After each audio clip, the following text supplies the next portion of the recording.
already Bennett for the Bennett Podcast, and welcome to Top 5 Friday. On a Friday, we get together and we have a look at the top 5 something, normally to do with Blood Bowl. Now, last week, I think we hit up the top 5 best teams for beginners.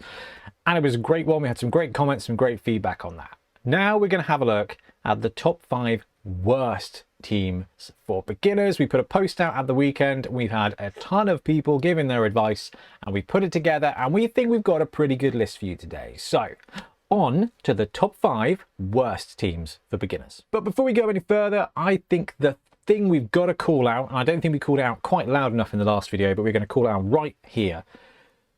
Any team that you want to play is the best team for you. If you like the vibe, if you like the look, if you like them, play them. You will learn the game no matter what you do. So if you come into it and you really want to play Team X, or you've got a friend who really wants to play Team X, by all means, talk to them about the risks, talk to them about the dangers, suggest a different team that is similar or that would play better. But if you want to play a certain team, play the team you love. That's all that matters. Okay, coming in at number 5, we have got Nurgle. So let's go over to this screen here. So Nurgle are essentially the stand-in for teams that we can describe as slow with low agility. I think that's pretty much the fair thing to say here. So the team that is, this is spoiler alert, that doesn't also feature on this list is Tomb Kings. Tomb Kings also fit into the category of slow and low agility. Now, a load of people flagged up Nurgle. Now, I like Nurgle and Trips loves Nurgle. So if you watched the channel, if you watched the last championship, you will know that Nurgle can perform really well and they can be a lot of fun.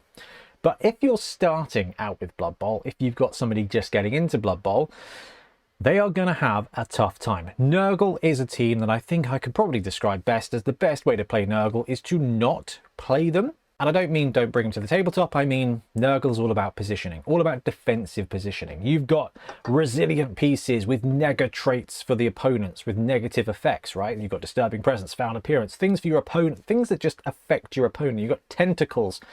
It's a whole bunch of stuff that is really about playing the game in a different way. And if you're starting to play Blood Bowl, and then yes, I think I agree with everyone when they say Nurgle's going to be a hard first stop. The other thing about Nurgle that I think is worth mentioning is that the Games Workshop box is wicked, the sculpts are fantastic, and the theme is really cool. So if you've got somebody coming in from 40k or even Age of Sigmar who actually likes the Nurgle aesthetic, totally let them do it. Support them in their choice, but point out that they are going to have a hard time doing stuff. The team is slow. It is strong. Okay, so there's an advantage here in that actually it's a good team to teach the laws of attrition. Absolutely, positively. But when it comes to picking up the ball, you're fishing for 4s most of the time. I mean, the Pestigors are really good players and the Bloaters are really good blockers. But it is a tough team to kind of get your hand around. And I think if you're starting out, you're going to want to pick up the ball. You're probably going to want to pass the ball. You're probably going to want to do stuff that involves the ball. Nurgle might not be that team for you. And coming in at number 4, this one we got a lot of feedback about as well. And while I will say it's actually a competitive team and you can play this team really well and win really well, it is a team that you have got to learn to play differently. You can't just play Blood Bowl with this team. You've got to play specifically Vampire Blood Bowl. And so vampires were flagged by a load of people as being a more challenging team to play and potentially not one for starters, which sucks because they are such a wicked theme. The theme here for vampires is probably the best, right? Like, it's vampires. When people look at it on the table, when they look at the team on the table, they get it. They understand, oh, we've got vampires. And what do the vampires do? Well, they mostly activate, but sometimes they don't activate and they're going to eat their own guys. And that's thematic as heck. And it's such a good way to do it. But the crux about vampires is you have to learn how to manage your activations to work around bloodlust. And on top of that, the real thing you have to be able to get with vampires when playing with them or against them is hypnotic gaze. And neither of those two things are anything to do with playing core Blood Bowl. Now, you've got some good blockers there. You've got 4 strength 4 guys, which is wicked. You've got a nice Ag 2+ piece, or pieces across the team. You've got the potential there for the Vargeist, but it is just added complexity. Now, the box is good value. You don't need the Vargeist. Similarly to Nurgle, right? You get the box, you're good to go for the most part. But the box is good for beginners. The team is challenging for beginners. And, you know, it's very similar to Nurgle, right? You are playing Blood Bowl, but you're playing against your team to make that happen, which can be so much fun for the tier 2 challenge. Learning how to win with Nurgle, learning how to win with vampires, it can unlock some pretty unstoppable play, but it is a level above beginner, absolutely for sure. So I love the feedback on this one. I absolutely love playing vamps, but yes, I agree with you all, not the best for beginners. Number 3, this was an interesting one. Now, you are going to think, yeah, there's going to be some, we're going to talk about this one. So number 3, and I like this, it's Snotlings, okay? And there's some stuff to talk about here. So, if you're coming into the game of Blood Bowl, Snotlings are complex, there's a lot of models, and almost all of these guys are just absolutely positively begging to die on the pitch, which is not a great feeling for players. But there's some extra elements here before we even get to how they play on the pitch. One is this team, it's a great box, but you will need a couple of big guys. You need a couple of trolls, otherwise Snotlings are just, oof, not a chance.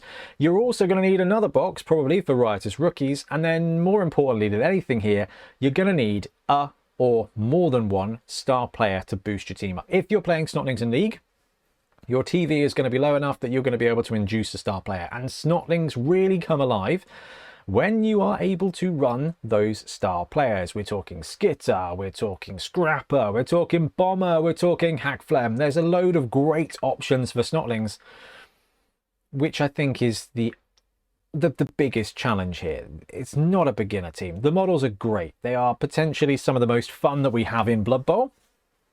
But you need not just the team, but you need the big guys. And then you also need those star players to work with it.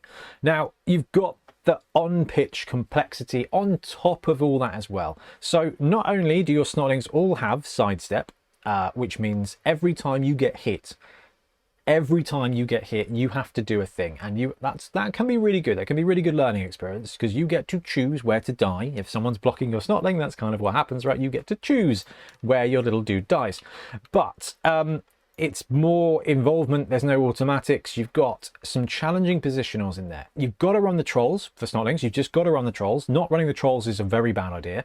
Then you've got the complexity of the pump wagons, which I hate to say it, because they're some of the most fun models in Blood Bowl. They're not brilliant, right? So you want to run one, maybe, especially now the guard things happen, so that guard doesn't give you foul assists anymore. And the fact they're secret weapon, the fact that they do what they do, it is a bit more complex. You've got a whole bunch of guys who are begging to die. You've got a guy with pogo stick. You've got, like, there's a good amount of rules in there, and your guys are just going to die immediately all of the time. And you have to learn how to play Snotlings knowing that, which is why I think I love them so much, is because I'm a Skaven coach at heart. So I'm like, I'll trade 10 of these guys for an inch. Like, that's fine. World War I general style, basically. So Snotlings are complex, and you need the big guys, which means they're complex and you are relying on big guys, and then you need extra stuff in the way of inducements, and that is more complexity, more choice, more models.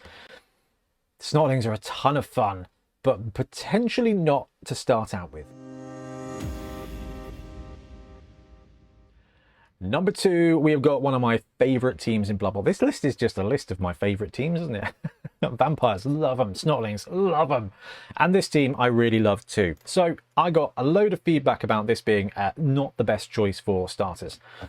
And when you rank it against some of the other teams in this list, you may come in higher, you may come in lower. But there's a really big element here when it comes to this team, is that from Games Workshop, if you're coming into Blood Bowl, you can't buy this team. Like, you have to buy humans, Skaven, Dark Elves, Orcs, then 3 big guys, and I've probably missed a guy out there. You need some goblins as well. That's a huge amount of investment. Now, I know you're sitting there going, look, there's loads of great third-party teams, and there is, and that is absolutely true of all of this list, right? If we're talking, you need this, you need this, you need this, you can absolutely go the third-party route.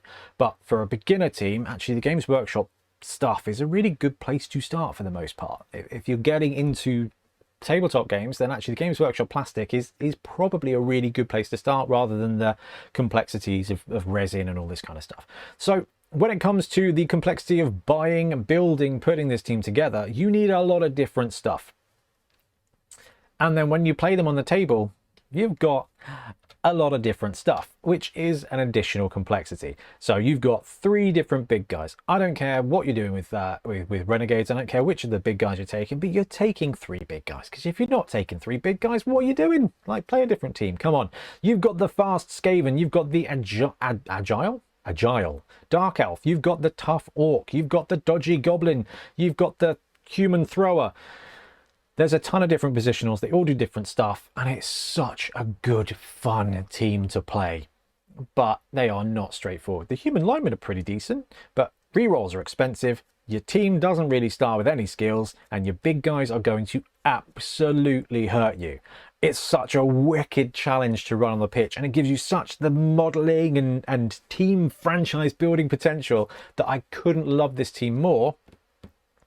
But there is a ton of complexity in getting the models and in using the models. Now, one thing I will say is that this team is available on Blood Bowl 3. So actually, we're in a realm now where people coming into the game can be like, Renegades, these look fun. I've played these on Blood Bowl 3, and which means they're not really beginners at Blood Bowl anymore, because they kind of get it, get how it goes. So if you've played a load of Renegades or Pact on Blood Bowl 3, dude, go mad. Find the models you love, get them on the tabletop. You already know how much they're going to hurt you.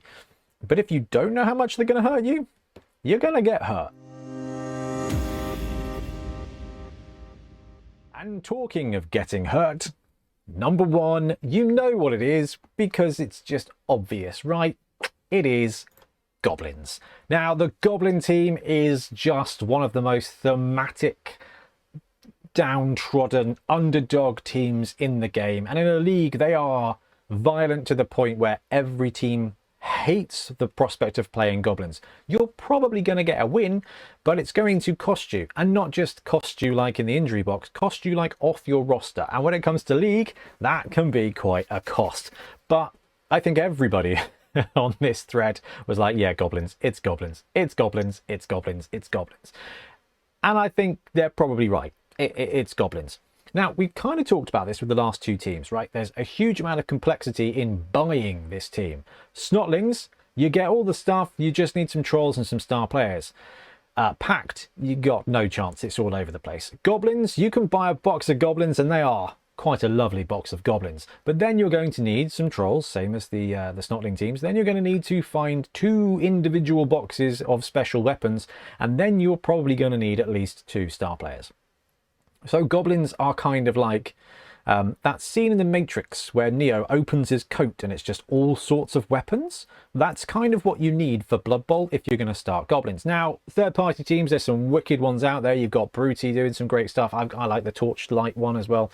Like, there's some great stuff out there. And if you are able and willing and that's your vibe, totally cool. But getting into playing Goblins before you even play the Goblins is already a challenge.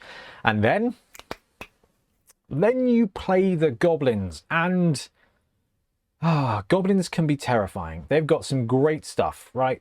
Not on this picture. These are all just standard Goblins. And I do love a standard Goblin, but to make Goblins shine, you need the secret weapons. And every single secret weapon is its own thing, including, you know, the foul appearance guy who's not really, the dirty player guy who's not really a secret weapon.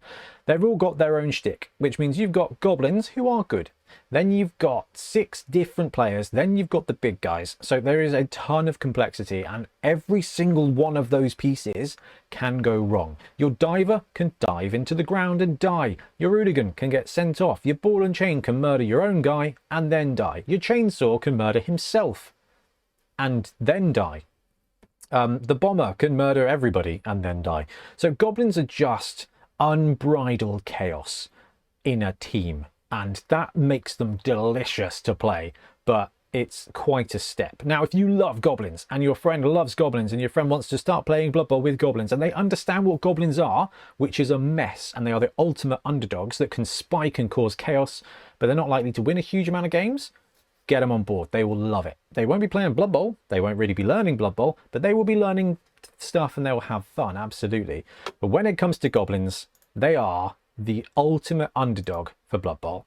And it starts with win percentage and it ends with how much it's going to cost to put yourself a team together. Right. I love all of the teams that are on this list. They are all individually, uniquely, really fun in their own way. They've got ways you can win. They've got ways you can have fun with them. And that's what's so good about Blood Bowl. We were at the 5 worst teams for beginners here. And there's going to be beginners out there that are like, I want to start with Goblins, and they are going to have a fantastic time. They are going to be a dirty turn 16 fouling coach by the end of it, but hey, we need those in Blood Bowl, so we've got something other than dwarves to complain about. Now, there's a couple of teams that didn't quite make the cut, and in the vein of stunty, ogres are a tough one, right? You've got the sidestep dying thing that Snotlings have got, and then you've got big guy challenges.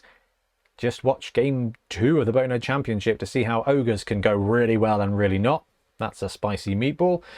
And then also halflings. So we talked about star players with goblins and snotlings, and that you need to kind of understand what your inducements are going to be so that you can pick a star player, so that you can have the star player available to you. Halflings are all about the star players, right? The little halflings and the trees are actually pretty straightforward to run. There's not a huge amount of complexity in the individual roles. Like, yeah, throw teammate can be complex, but the rest of the time your little guys are just running around dying, so it's okay. But you need star players, which is an added layer of complexity. But actually I thought that Snotlings and Goblins have got that, and individual positional complexity as well. So that's why they kind of pip to the post here. Now, there's a load of good stuff about teams, there's a load of bad stuff about teams, but the ultimate thing that we're going to finish on is what we started with, which is run the team you want to run, but man, buckle up, because some of it's going to be a bumpy ride. Anyway, let us know in the comments below what we've missed, what you think just let me know what you think in the comments below. We'll be back soon with more Blood Bowl content. Happy blocking.